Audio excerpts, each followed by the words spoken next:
Obama administration may be planning yet another fight with Israel, as that country's prime minister accuses President Obama of orchestrating an unprecedented move against the Jewish state at the United Nations. Welcome to the Kelly File, everyone. I'm Sandra Smith in for Megyn Kelly tonight. Tensions between the White House and the Israeli government reaching a fevered pitch tonight, as Prime Minister Netanyahu and his spokesman claimed to have, quote, ironclad evidence that the U.S. was pushing last Friday's UN resolution condemning the construction of settlements by Israeli citizens. The Obama administration, for its part, continues to deny that claim. Here's State Department spokesman Mark Toner earlier today.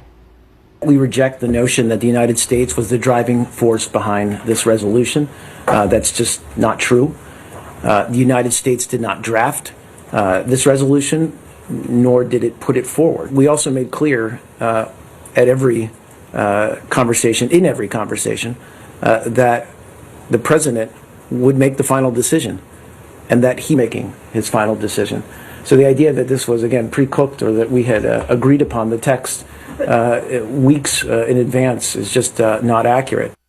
Then just hours ago, a confirmation from the Obama administration that tomorrow morning and weeks ahead of schedule, Secretary of State John Kerry will make remarks on the Israeli-Palestinian conflict, leading to concern among Israel and their allies about what the secretary may say. In moments, we'll speak to David Keyes, spokesman to Israeli Prime Minister Benjamin Netanyahu. He says he has seen the evidence linking the Obama White House to Friday's UN vote. But first, we go to our foreign correspondent, John Huddy, in Jerusalem.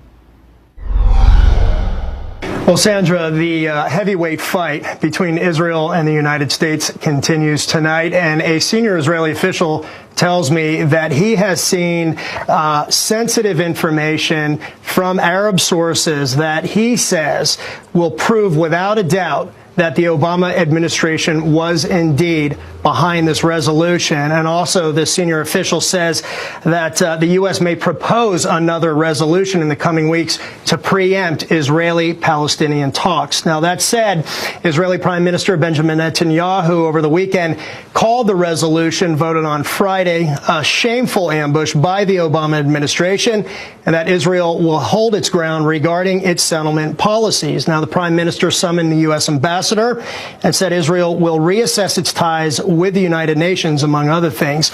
He also said that Israel's settlement construction plans will continue as scheduled, and some of those plans had already been slated to continue and move forward even before this resolution. That said, U.S. officials, and you mentioned this, Sandra, in the intro, contend that the U.S. was not involved in the drafting of the UN resolution. You heard that from Deputy State Department spokesman Mark Toner, who said the Egyptians drafted it along with the Palestinians. And last night on Israel's Channel 2 News, President Obama's Deputy National Security Advisor Ben Rhodes said that President Obama and Secretary of State Kerry have made no secret about their concerns about Israel's settlement policies. But again, Israeli officials continue to take a hard-line approach. As he mentioned, U.S. Secretary of State John Kerry is scheduled to talk tomorrow to discuss Israeli-Palestinian peace talks, his vision for the next step. And suffice to say, Sandra, this will be a speech and remarks that Israeli officials will be closely watching. Sandra. Thanks, John. Joining me now, Keyes, spokesman to Israeli Prime Minister Benjamin Netanyahu. David, thank you for joining us tonight. Thank you for having me. What is it exactly that the Prime Minister is accusing the Obama administration of doing here? Well, we know that there was a deep collusion between the Obama administration and the Palestinians in order to push this United Nations Security Council resolution forward. That is deeply, deeply disappointing because historically America has protected Israel at this very, very biased body. You know, I just came from the Western Wall about an hour ago, and I touched those stones that Jews have touched and prayed towards for literally thousands of years. And the idea that this Security Council resolution, which was allowed to pass and even pushed very strongly by the Obama administration, the fact that it calls that one of the holiest sites to the Jewish people, occupied Palestinian territory, tells you everything that you need to know. That's shameful. That's ahistorical. It flies in the face of thousands of years of Jewish history, and it's simply untrue. And that's why Israel was so deeply disappointed by this resolution and America's involvement in the passage of this resolution. But to be clear, David, you're not just saying that this was a deliberate push by the Obama administration. You have said on the record that they have helped create the resolution, which the White House is denying. In their statement, they say the Egyptians are the ones who began circulating an earlier draft of the resolution. Do you not take the White House at their word? Well, I've seen information with my own eyes that contradicts that. We have ironclad information, which we will share through the proper channels. Can you give us an idea of what that looks like? Who are your sources? Can you give us any idea of what that ironclad information is? Well, I can tell you these were sources from the Arab world and internationally. And in fact, it points to a deliberate American attempt to stay behind the scenes and, in fact, to ask the Palestinians to push the Egyptians to propose this resolution in the first place. And I want to explain just very briefly why it's so dangerous, because it actually preempts negotiations. It tries to give the Palestinians everything they want up front. The idea that the Jewish quarter of Jerusalem, the Western Wall, is occupied territory. I mean, what if somebody brought a Security Council resolution saying the heart of Washington was occupied territory, or the London Bridge was occupied territory? These are wild fantasies disconnected from reality, which actually prejudice the outcome of negotiations. The Prime Minister of Israel has repeatedly invited President Abbas to negotiate without any preconditions for direct bilateral negotiations. But David, Ramallah is just a few minutes away from here. Why not turn that over now? Why? You say you're going to wait and hand that to the incoming administration, the Trump administration. Don't you think the people of Israel, the people of this country, Americans deserve to see if the United States was behind that push? Well, I don't think that everything that I know can be shared on TV or can be shared with a global audience. But I think that details will increasingly come out. And in fact, there was just a report out of Egypt, which I haven't seen the exact report, but from what I read of the headlines, confirms American involvement in this whole sad saga. We also don't know what's going to happen. We actually believe that this may be the first of another series of pushes before the Obama administration leaves office, and that would be a real travesty if conditions were attempted. If conditions were imposed upon Israel which prejudiced the outcome of direct and bilateral negotiations between us and our Palestinian neighbors. So if it is true what you are accusing the White House and the Obama administration of doing, why do you think that he did it? Why do you think Obama would have done this? Well, you'd have to ask him that question, but I think that unfortunately this has been a mindset perhaps from the beginning of the Obama administration, seeing the presence of Jews in the West Bank as perhaps the great barrier to peace. Of course, that is simply not true, because the conflict started long before there were any Jews in the West Bank, and even after Israel withdrew every settler from Gaza, we didn't get peace, we actually got war. 20,000 missiles on the heads of Israel's civilians. So what I hope happens is that the Obama administration ceases this assault on Israel, frankly, using diplomatic forums, certainly biased forums like the Security Council, which has spent far too much time lambasting the Middle East's one liberal democracy and too little time shining a light on the mass-murdering dictators like Bashar al-Assad. So let's talk about the fact that Secretary of State John Kerry is going to be making a public address tomorrow. What do you expect from that? Well, unfortunately, there seems to be some indications that there may be further pushes, perhaps using other states as frontmen in order to pressure Israel. But what would really be helpful to the peace process is if the Obama administration actually asked from the Palestinians to recognize Israel as a Jewish state, to meet with Israel's prime minister, who has repeatedly offered even to go to the parliament in Ramallah for peace talks. It would be very helpful if there was greater pressure on the Palestinian government to stop paying anyone who murders an Israeli. Let me repeat that. Anyone who murders an Israeli gets a monthly salary from the Palestinian government. Those are the real barriers to peace. And unfortunately, far too much time has been put pressuring Israel in diplomatic forums. That's not good for peace. That actually pushes peace a lot further away. All right, and this is obviously pushing the discussion of what is the future of the UN. A lot of political leaders here calling for defunding. We will certainly be watching it. David Keyes, speaking on behalf of Benjamin Netanyahu, thank you for joining us tonight. Thank you so much for having me.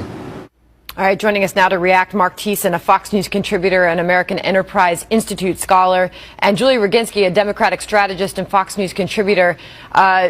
Julie, they say that they have hard evidence that the Obama administration is behind this. I'd love to see it. I mean, they may be right. They may not be right. I don't know. But that's quite an allegation to make, especially for a country that, of all the countries in the Security Council, historically has been very pro-Israel, and an administration that's given them more military aid than any other.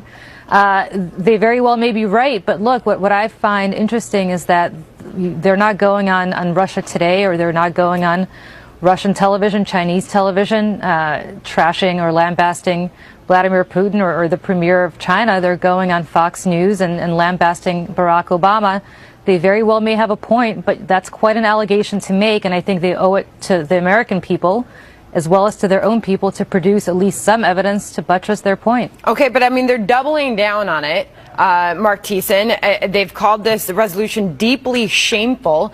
There's great concern about our relationship going forward with Israel. What did you make of what you just heard? He says he has ironclad information. He won't reveal his sources. I did push him on, if you've got it, why not turn over it now? Why wait for the Trump administration? Well, I think they wouldn't be on this network saying this, the spokesman for the Prime Minister of Israel himself saying these things if they didn't have evidence.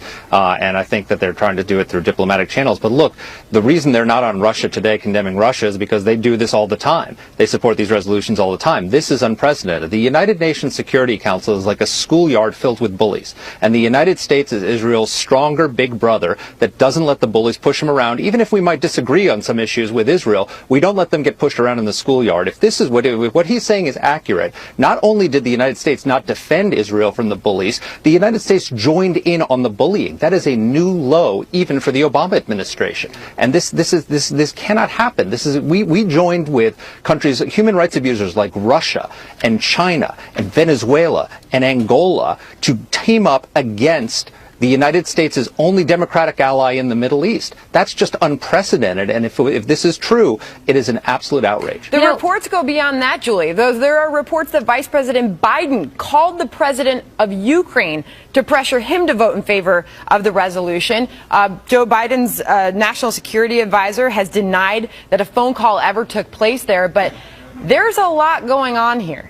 There's definitely a lot going on. Look, I don't disagree with a lot of what Mark said. I will say one thing, and that's the one thing I will take issue with is that lately Bibi Netanyahu's been spending a lot more time cozying up to the Russians and to Vladimir Putin than he certainly has to Barack Obama. So, he wanted to call his friend Vladimir Putin and get him to at least abstain on this veto, or if not outright, or not, at least not outright veto it, he could have done that. It's not that they're not close and they haven't established a good relationship. Right. I have no evidence whatsoever that Joe Biden did any of this. If he did, the Israelis should produce it. So somebody who could clear up a lot is Secretary of State John Kerry, right, who we now have word will be speaking publicly on this tomorrow morning. Mark, what do you expect from that?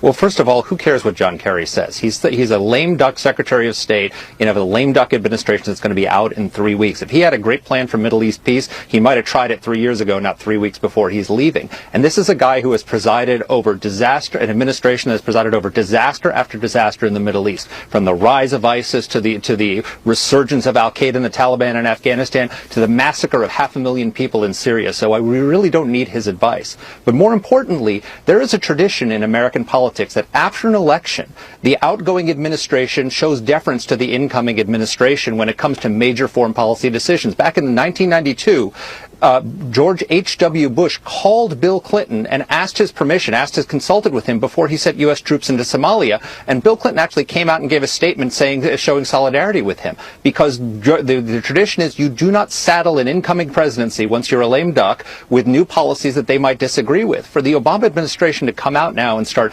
messing around in the United Nations and saddling the Trump administration with a mess in the Middle East is unprecedented. They're supposed to defer to them. They're going to be out in 3 weeks. They're done. The timing Get out of the this, way. Julie, Be quiet. three weeks to go before President-elect Donald Trump walks into office. What does our relationship with Israel look like under President Donald Trump? Well, first of all, let me just preface this by saying I'm not defending the actions of the Obama administration at the Security Council this week, so I'm not defending that whatsoever. I will say we also do have one president at a time, and it is unprecedented as well for Donald Trump to have been opining on this so vociferously and so publicly as he has on so many other issues, despite the fact that he's not yet the president.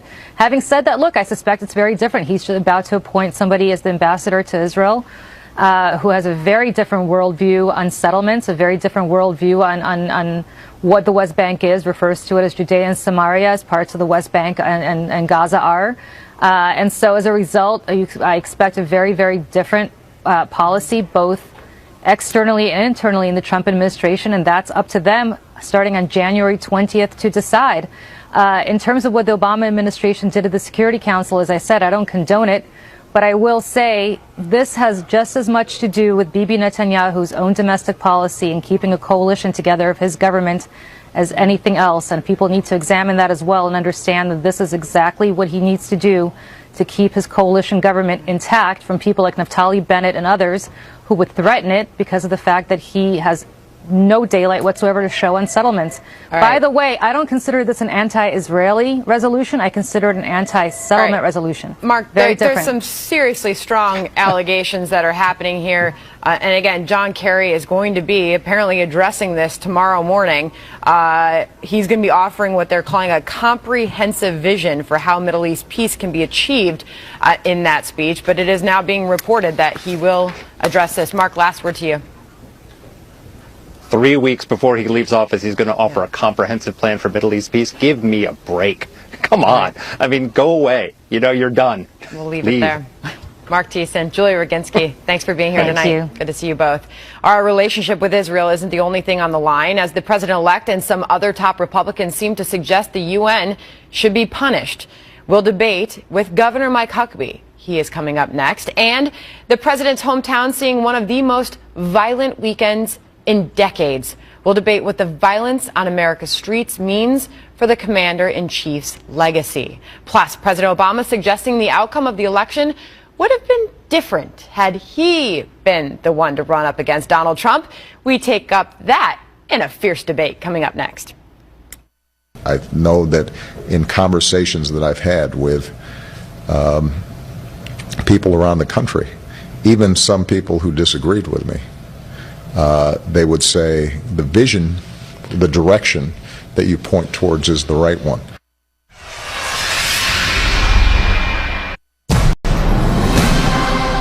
Growing concerns that the U.S. relationship with Israel isn't the only thing that could see some serious changes under a Trump administration, as the president-elect and some top Republicans suggest that the U.S. relationship with the UN body as a whole is something that needs to be revisited. Peter Doocy has more on that part of this story from West Palm Beach. Peter?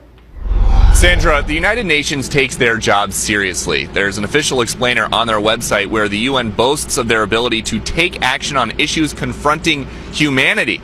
But the next U.S. president doesn't think their job is that complicated. So instead, he muses on Twitter that the United Nations has such great potential, but right now it is just a club for people to get together, talk, and have a good time. So sad. And that's not the only shot he's taken at the international organization, since American diplomats sat silently by while others on the Security Council passed a resolution that hurts our closest ally in the Middle East, Israel. The president-elect suggests the UN only has the power to slow his administration down, but not stop them. On Christmas Eve, he tweeted that, quote, "The big loss yesterday for Israel and the United Nations will make it much harder to negotiate peace. Too bad, but we will get it done anyway." And now some conservatives see an opportunity for the president-elect to draw upon his experience with Manhattan real estate. It is an organization that exacerbates tensions. It does not assuage them. I think that's good real estate in downtown New York City, and Trump ought to find a way to put his name on it and turn it into condos. Charles Krauthammer isn't alone. Senator Ted Cruz, Senator John McCain, Senator Marco Rubio, and Speaker of the House Paul Ryan are all calling for the United States to stop sending so much money to the UN unless this resolution is reversed and their foreign policy goals align more closely with American foreign policy goals. The U.S. does pay about $2.3 billion for UN peacekeeping every year, more than a quarter of their budget, even though there are 193 member nations. The U.S. pays a similarly oversized proportion, 22% of the budget for UN staff and infrastructure, a total of $600 million every year. So, the president-elect thinks the UN is just a club for people to sit around and do nothing, but whatever it is they do there in New York, they've got a lot of money to do it. Sandra? Fair enough. Peter Doocy, thank you. Joining me now, Mike Huckabee, a Fox News contributor and former GOP presidential candidate. Governor Huckabee, good to see you tonight. We have spoken, sir, several times since this vote happened last Friday. Where do you stand on it right now?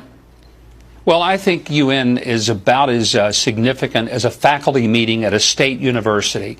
If they're really serious about wanting to do something that has impact, how come they're not doing anything about human rights abuses in China? How come they're not doing anything about the economic depravity that's going on in Venezuela? Why do they not address the Syrian slaughter of Christians or the slaughter of Kurds in the northern part of Iraq? So what are they worried about? What is it that causes them to get all excited and get their panties in a wad? I'll tell you what it is. Because in Israel, they're building bedrooms so that families will have a place to sleep and live in peace and security. That's why I think it's time for the U.S. to seriously reevaluate whether we're getting anything of value out of the UN, and maybe it's time to say this organization has become obsolete. All right, and so as they reevaluate, you see so many comments from top Republicans who are talking about let's defund the UN. I mean, U.S. funding accounting for 22% of the UN's budget. I mean, you're talking about $3 billion. Lindsey Graham says Trump's a good negotiator. Let's see if this gives him some leverage. So where do we go with this? How you're clearly talking about punishing the UN. Put that into words or numbers. Well, let's be clear about why we're talking about that. It's because the UN has taken cowardly action toward the only democracy that exists between Asia and Africa. And for them to go after Israel in the name of saying they're going to bring peace, they're trying to force peace in a way that won't ever work, because the Palestinians still haven't acknowledged that Israel has a right to exist. And when you look at this whole idea of a peace process, does anybody seriously believe that what the United Nations has done is going to bring Israel more close to a place of saying, yeah, we'd love to sit down with people who name streets after the terrorists who murder our children in cold blood and who launch thousands of Katyusha rockets from Gaza directly onto synagogues and people's homes? No, it's not going to do that. So the what and the why don't get answered by this action. And the U.S. not only betrayed Israel, but it acted in a cowardly way by standing by, arms crossed, and watch our friend get the ever-living daylights and the devil beaten out of them at the United Nations Security Council. All right. It is embarrassing. So as far as the United Nations, is it no longer a legitimate forum? What do you want to do? I think it's time to either say, if you're not going to really deal with the serious problems of the planet, then go out of existence. Give that money back to the nations. Let them feed hungry children. Let them pay hospital bills. But I go back to my point, Sandra. When the UN isn't addressing human rights abuses, religious liberty abuses in China, when they say nothing about the slaughter of Christians, even in Egypt that helped sponsor this, when they say nothing about what's happening in Aleppo, and they do nothing to get involved, then what's the point? And Governor, and I want to, just a few seconds left here, but what does this relationship look like under President Trump? Just a few weeks to go. I think Trump makes it very clear. If the United Nations is only going to be an international irrelevant bully and take sides with the most irrational radicals, give voice to the Iranians when they walk in and a speech is made on the UN floor that denies the Holocaust, then they've seen the last check from the United States. And if they can operate well, then fine. But figure out what country they'd like to headquarter in, because we're not going to tie up the traffic of Manhattan any longer for their ridiculous, abusive attitudes toward peace and freedom. Governor Huckabee, it's good to see you. You've had a long day. I think I started my day with you on the Fox Business Network this morning, so very good to see you, sir. Thank you for being here. Thank you, Sandra. Take care. All right, joining me now to react, Richard Fowler, a Fox News contributor and senior fellow with the New Leaders Council. Richard, you've been listening to all of this. The UN's obviously facing some serious backlash from the president-elect with that tweet about the UN just being a club for people to get together and have a good time. And we're also hearing from some top Republicans about what to do next. Your take? Well, noticeably absent from the top Republicans are former secretaries of state. We heard nothing from Condoleezza Rice or Colin Powell. And I suspect the reason why that is, Sandra, has everything to do with the fact that they understand that the United Nations serves a real purpose in preserving global peace. Now, if you think about the most likely scenario of state-acted nuclear war be between India and Pakistan over the Kashmir region, and the United Nations is the only operation that's stopping that. It's the sort of the stopgap between the two. It's a stop sign between the most likely scenario of nuclear war. Beyond that, the UN has worked on anti-terrorism. We passed over 16 different treaties with the United Nations help to make sure that we work on regulations to stop airplane hijacking, and on and on and on. So I think Republicans and I think this incoming president, before they judge the United Nations, maybe they should take a trip there and figure out what they do. Do you think that the anger is unfounded, Richard? Well, don't get me wrong. I think that there's angers on both sides of this one resolution, but to condemn an entire organization for one action, it seems to be a little bit of an overreach.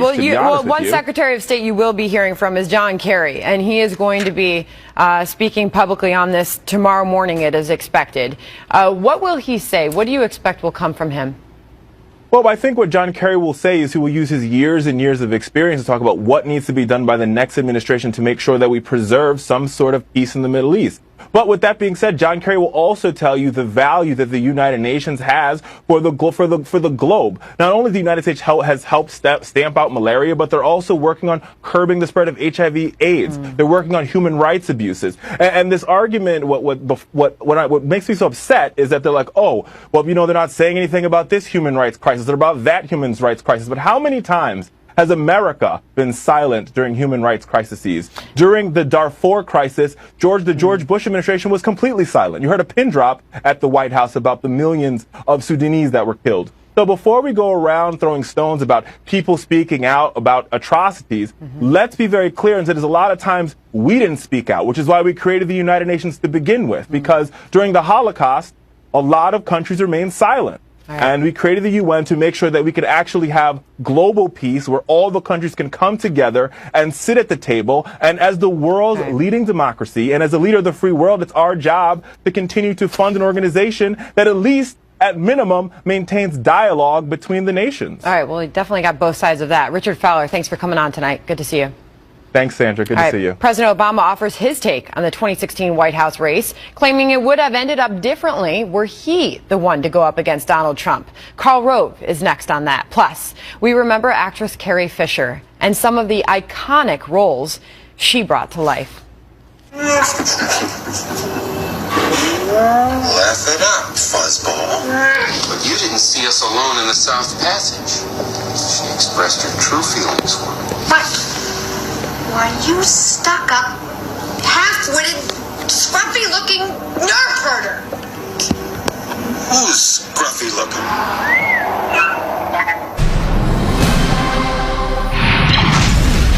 What the hell are you doing? Somebody has to save our skins.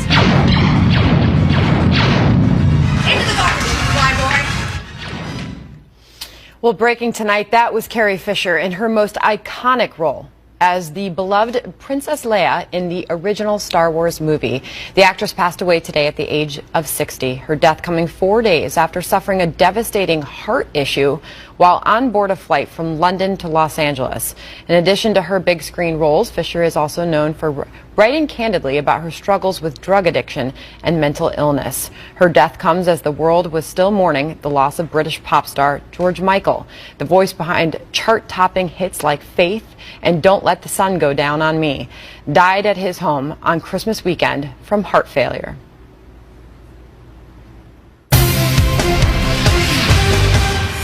And developing tonight, President Obama getting candid about how an Obama-Trump White House race would have shaken out. In an interview with longtime advisor and friend David Axelrod, the president says if he had been able to run for a third term, his message of unity would have prevailed. I'm confident that if I had run again and articulated it, I think I could have mobilized a majority of the American people to rally behind it. I know that in conversations that I've had with people around the country, even some people who disagreed with me, they would say the vision, the direction that you point towards is the right one. I'm joined now by Karl Rove, former Deputy Chief of Staff under President George W. Bush and Fox News political contributor, and back with us, Julie Roginski, a Democratic strategist and Fox News contributor and all-around team player. Good to see you guys. Great to see you. Karl Rove, I'll start with you first. President Obama says he would have won if he ran against Trump. Well, first of all, would that have happened? Well, we don't know. Look, that's conjecture. First of all, it's a comment on how lousy he thought Hillary Clinton was. He could have beaten Trump, but she couldn't. But here's the other thing. He said everybody he talks to, including people who disagree with him, tell him you're going in the right direction. Well, in the 2012 exit polls, 46% said they thought the country was going in the right direction. This year, 33% said they thought the country was going in the right direction. People who thought it was off on the wrong track, in 2012, 52%. This year, 62%. So, look, we will never know because the Constitution forbids him from running for a third term. But it's just conjecture. But the dynamic this year was intensely less positive than it was in 2012 when he eked out a just over 3% victory. And it makes you remember all those things he said out on the campaign trail when he and the First Lady were campaigning for Hillary Clinton. She is the most qualified candidate to beat Donald Trump. Well, he's kind of saying the opposite here, right, Julie? Well, first of all, I don't know if you could see me do an eye roll all the way from here, but who cares? I mean, as Karl pointed out, this is a complete hypothetical.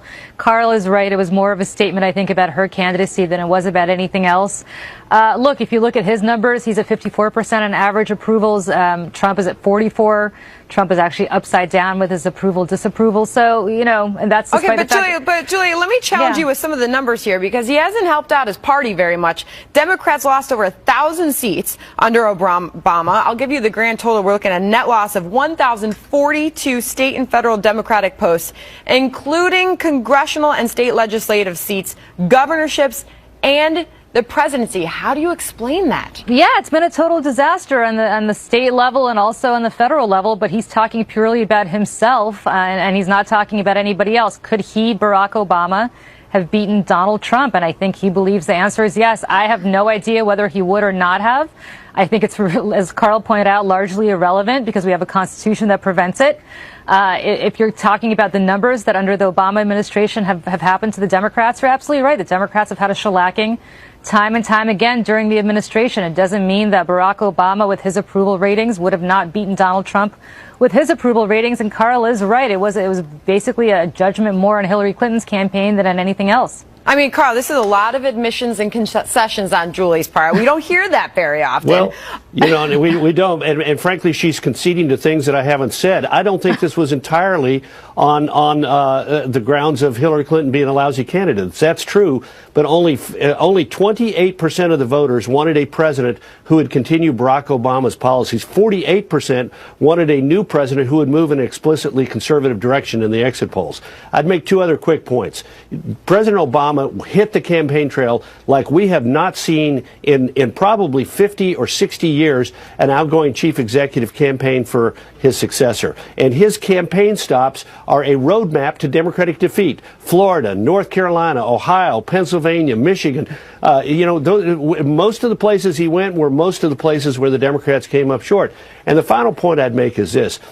Julia's right. It's been a disaster for the Democrats. So what did he say in the podcast with David Axelrod? His priority at his nonprofit, nonpartisan, tax-deductible presidential center is, quote, to help young leaders become organizers, journalists, and politicians by giving them the tools for progressive change. Now, that's got to cheer the Republicans, because that means he's going to keep doing what he's been doing, but it might also upset the IRS because it's in violation of the law to use a nonprofit presidential center to do that kind of stuff. We've got to leave it there, but it's nice to see you two be so nice to each other. But remember what's on the line here, because on his many campaign appearances in September, Obama declared that his legacy's on the ballot.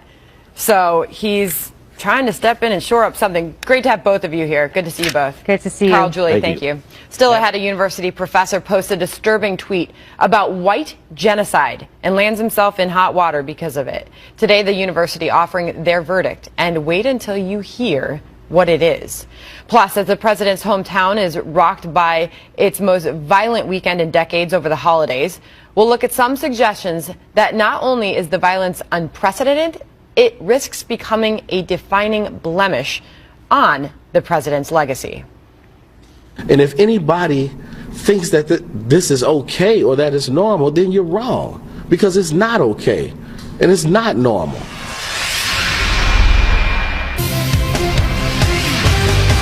Disturbing developments out of the president's hometown as the holiday weekend turns into one of the deadliest in decades on the streets of Chicago. And the scope of the violence just weeks before President Obama departs the White House has got some folks wondering what this could mean for his legacy. Trace Gallagher is live in our West Coast newsroom. Trace? You know, Sandra, the more people who get shot in Chicago, the more others retaliate, and the cycle of violence just spins out of control. The south and west sides of Chicago are not just seeing an uptick in gun violence, they're seeing an upheaval. The numbers are astounding. Over the Christmas holiday weekend, 61 people were shot. 11 of them died. That's more than a 100% increase in shootings over last Christmas. In fact, on Christmas Day alone in Chicago this year, 7 people were shot and killed. That's more shooting deaths than the past 3 years combined on Christmas. Now look at the yearly numbers, and we still have a few days to go. So far in 2016, there have been more than 4,300 shootings with 753 homicides. That's up dramatically from the nearly 3,000 shootings last year and the 478 homicides. Chicago Police Superintendent Eddie Johnson says the vast majority of these shootings are targeted gang shootings. Watch. They were targeted knowing fully well that individuals would be at the homes of family and friends celebrating the holiday. This was followed by several acts of retaliation. And as always, there were several kids caught in the crossfire. The holiday weekend began with 5 teenagers being shot and wounded, and the weekend ended with 13 and 14-year-old girls also being shot and wounded. Those 2 girls were watching a 2-year-old while their father was meeting with someone. Police say the father is a gang member and also the likely target. Despite some of the toughest gun laws in the country, the police superintendent acknowledges those laws are not an effective deterrent. Sandra. All right, Trace Gallagher, thank you. So is it fair to ask if the chaos we are seeing in the Windy City could become part of the president's legacy? David Wohl is a Trump supporter, and attorney Jessica Tarlov is a Democratic pollster. I think we can all agree that what we saw happen in Chicago this weekend is horrible. Yeah. It's horrible for the city. It's horrible for the country. Jessica. Yeah, I echo your sentiments. To see those numbers up there, it's painful. I know that it's painful for everyone on both sides of the aisle, and certainly for the president, who's spoken about the violence in his hometown and how powerless he feels to be able to help. But a lot of people ask when. Can I stop there? Because that's really part of the criticism, Jessica. We don't hear him address the problem. Well, he did talk about it. I know that he talked about it last year. I'm blanking on the date. Did you see what happened this weekend, Jessica? No, I don't. I myself have lodged this criticism of the president that he does not talk about it enough. He doesn't talk about crime within the African American community, black on black violence. I am not saying that he has been perfect on this issue, but certainly you don't want to be arguing that President Obama doesn't care about violence like this. David, this is an historic surge that we are seeing. The numbers are undeniable. And to look at the holiday weekend and see these two girls, ages 13 and 14. You know, I'm originally a Chicago and grew up in Chicago. You're talking about the south side of Chicago, these two girls. Yeah, you know, and since Mr. Obama's former chief of staff took over as mayor of Chicago 5 years ago, violent crime, the murder rate have both spiraled out of control. And the shocking thing to me, as you pointed out, Sandra, is that all we hear from the White House are crickets chirping. I mean, I have not heard Mr. Obama speak one word about this issue. Hold on, Jessica, hold on. And Mr. Emanuel, the mayor of Chicago, did have a national press conference last week. Did he talk about this violence? Did he talk about the black on black homicide? No. No, what he talked about was ensuring America that Chicago is a sanctuary city where lawbreakers will be protected, not put in jail, not turned over to ICE, but protected. If I didn't know any better, I think Rod Serling should be narrating the story because it's straight out of the Twilight Zone. It's that tragic. Jessica, it is difficult to see the mayor, Rahm Emanuel, step in front of the people of his city and say, you are safe here. This is a sanctuary city. That was difficult as we watch these crime rates rise at a rapid rate. Absolutely, and Rahm Emanuel is hugely unpopular. I think this matters more for his legacy than President Obama's. If you want to blame Obama about Chicago, then let's give him credit for New York City. We're looking for the problem to be highlighted. The way that it's phrased and the way that many conservatives, and I'm not saying you, Sandra, discuss this, they do blame him for this. They say, you know, all your strict gun laws, you want more background checks. Look what's happening. See, he just said it. He should be blamed. And on top of it, there's data from 2016 that over 60% of the guns that were used in crime in Chicago came from out of state, 20% from Indiana. Number one gun control city. All right, finish your point, Jessica. Crime city. 20% of these guns came from Indiana. The point to be made, though, right now is that the city does have, it is among the strictest gun control laws in this country, and yet it is seeing the quickest rise in gun violence. So how do you make sense of that? And how the police superintendent actually suggested today more gun laws. Yeah, well, I know that argument doesn't tend to work well. We heard from Donald Trump that he could fix this in a week. He said he met with top Chicago PD officials, and they said they could do it in a week. Then they said that they actually hadn't had a meeting with him at all. I think this all starts with education reform. We need to totally upend the system. Well, I got to get David back in here. Some will say it starts with talking about it. David? How about the fact that there's 25% unemployment rate in Chicago among black males? The incarceration rate in Chicago is 5 times that of whites. The social structure has fallen apart, and that is traceable to Mr. Obama's policies, and that's directly what Mr. Trump said he is going to address as one of his top priorities. Jobs, jobs, jobs. When people get jobs, they tend to turn away from crime and tend to have productive lives, take care of their families. That's what it's about. All right, good to get both of you on here. Jessica, good to see you. And David, thank you for coming on tonight. Up next, a university professor tweets support for white genocide. And after facing backlash, now insists his words are simply misinterpreted satire. That report just ahead. Hard to know for certain that someone's being satirical in such a constrained format, but I understand where he's coming from. I think that a lot of whites are very complacent about white supremacy.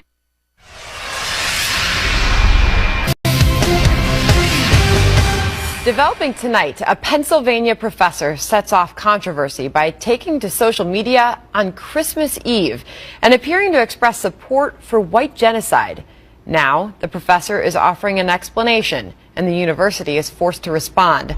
For more on that, we go to Trace Gallagher in our West Coast newsroom. Hey, Trace. Hey, Sandra. George Cicarillo-Maher is an associate professor of politics and global studies at Drexel University. He apparently thought it would be amusing to fire off a tweet Christmas Eve that read, quoting here, All I want for Christmas is white genocide. The professor later called the tweet satire and the term white genocide an imaginary concept. But by the time his Twitter post went viral on conservative websites, nobody appeared to be laughing, including Drexel University, who responded to the professor's imaginary concept with a very real condemnation, quoting, "While the university recognizes the right of its faculty to freely express their thoughts and opinions in public debate, Professor Ciccarello Marr's comments are utterly reprehensible, deeply disturbing, and do not in any way reflect the values of the university." The professor, who now claims he was harassed by white supremacists and got hundreds of death threats, went on to call the statement from his employer chilling, saying, quote, "This statement, despite a tepid defense of free speech, sends a chilling message and sets a frightening precedent. It exposes untenured and temporary faculty not only to internal disciplinary scrutiny, but equally important, it encourages harassment as an effective means to impact university policies." The Washington Post reports that Ciccarello Marr is keeping his job at the university, though his Twitter account is now private. Sandra. Wow, a lot of people writing in about that one. All right, Trace Gallagher, thank you.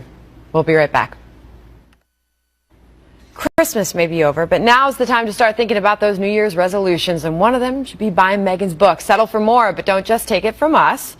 Check out a few recent reviews. Michelle says this is a must-read for women, girls, and anyone who wants to understand how successful women navigate within our American society. It is written from a position of strength, yet it never fails to remain vulnerable while it speaks truth to power. Megyn Kelly, thank you for having the courage to light the way.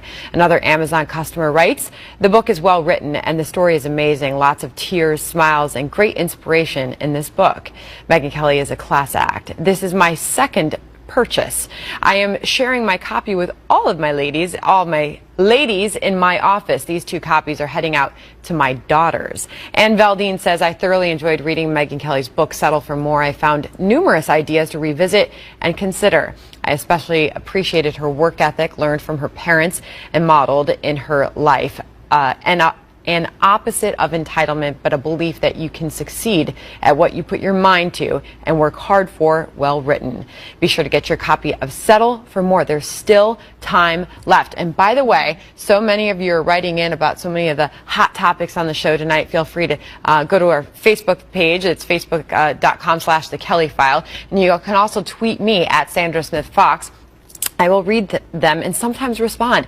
And by the way, I'll be filling in, believe it or not, at 6 a.m. for Maria Bartiromo on the Fox Business Network. So I'll see you there if you want to also wake up with me and catch me every day on Outnumbered at 12 noon.